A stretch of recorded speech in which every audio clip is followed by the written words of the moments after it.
Hi guys, good evening, and welcome back once again to the EdWord. I'm your host, Eddie, and in tonight's video, I just wanted to get this off my chest because it's driving me nuts, and frankly, I'm kind of hoping that one of you or some of you will be able to provide some answers because I've scoured all over the internet with this exact question, and I keep getting the same answer, which is none. But the thing I wanted to talk to you about tonight is that in honor of this month being the 10-year anniversary since Game of Thrones first premiered 10 years ago this month. Oh my God, has it been that long? Wow. Just this past decade alone for me personally has been, but anyway, it's just mind blowing to me that, it's already been 10 years since Game of Thrones first premiered, first time ever. And so, in honor of that, I thought I would finally ask the question to the internet because maybe some of you might actually know this answer to this question. Where the hell and what happened to the rest of the Brotherhood Without Banners? Because in the final two seasons, we get a glimpse of them. So there's Thoros, Beric, and the Hound. And then, in season 3, when we first meet him, there's like at least maybe 15 or 20 guys, maybe less than 20 guys, including those three. And then we don't see them again until the end of season 6 when the Hound finally joins them.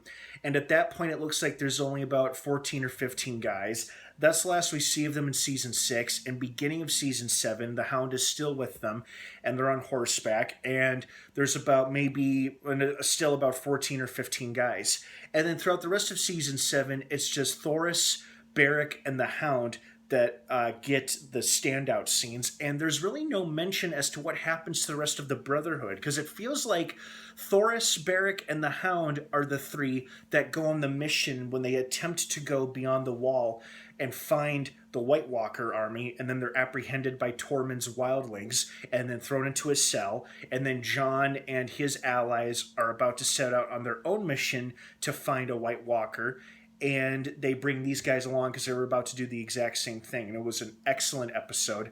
It's actually one of my all-time favorite episodes throughout the series is when they travel north to capture a White Walker. And we don't see the rest of the Brotherhood for the rest of that season, and we don't see them in the final season. We only see Beric because, spoiler alert, I may be mentioning spoilers throughout, by the way, and I apologize if you've never seen it or if you hadn't caught up on it, so sorry. I should have mentioned that in the beginning. But what I was going to say was that, Thoros dies in season 7, leaving just the Hound and Beric, and then both of them die, obviously, in the final and 8th popular season. I'm kidding.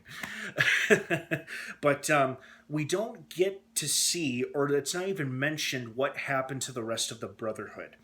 Like, what happened to these other 12 or 15 random guys? Because the last time we see them was in the season 7 premiere, and then we don't see them again at all. And then throughout the rest of season 7, it's just Beric, Thoros, and the Hound. So it's like, what happened to the rest of the guys? Did they tell them to stay behind while they went over the wall and they tried to find the White Walker army? Or did the Brotherhood get wiped out by the White Walker army when it breached the wall at the end of season 7 as it made its way toward Winterfell? And it was just one of the few unlucky groups that was taken out by the White Walkers and then joined the ranks of the dead? We don't know. They never answered this question. I feel like the show, in my opinion, did a pretty good job wrapping up character arcs and answering questions. At least I thought it did, and I'm probably one of the few people who actually liked and was satisfied with the 8th and final season. I get it. I know that they probably butchered Daenerys' character, and I'm sorry that all that happened to her, but it is just TV after all. So I still liked it, point being, and I felt like they answered a lot of questions, but the one question I really wanted answered was, what happened to the Brotherhood Without Banners? They've lost their 3 central characters, obviously. They're all dead, Thoros, Beric, and the Hound. So what happened to the rest of these guys? Were they killed by the White Walker army when they breached the wall at the end of season 7? Or did they meet their deaths at the hands of robbers and bandits on the road in Westeros or whatever? We don't know. We never saw what happened to them, and it was never mentioned what became of them. And unfortunately, we're probably not going to see them in any of the prequels or spin-offs anytime soon, so I personally would just love to know what the hell happened to these guys. I mean, They never mentioned or saw. We never mentioned. They were never mentioned or seen again. I mean, I am delighted though that Barrick and Thoris got as much screen time as they did, because those two quickly became my favorite characters, and I'm glad that they utilized them the way they did in season 7 and season 8. So I was happy about that. Didn't like seeing either of them die, but I wasn't that surprised either because it is Game of Thrones. So I just would like to know if any of you happen to know what happened to the Brotherhood Without Banners. What happened to the rest of them? Like 15 or 20 guys who characters we didn't even get any names except for the badass archer we met who was teaching Arya how to shoot way back in season 3. What the hell happened to him and the rest of them? Do any of you know? I would honestly love to hear you guys answer and sound off down below in the comments section as to whether or not you know, or if you've got theories of your own as to what happened to the Brotherhood Without Banners. Let me know, and also let me know if you're looking forward to any of the possible spin-offs or prequels we might be getting from this show as well. Thanks.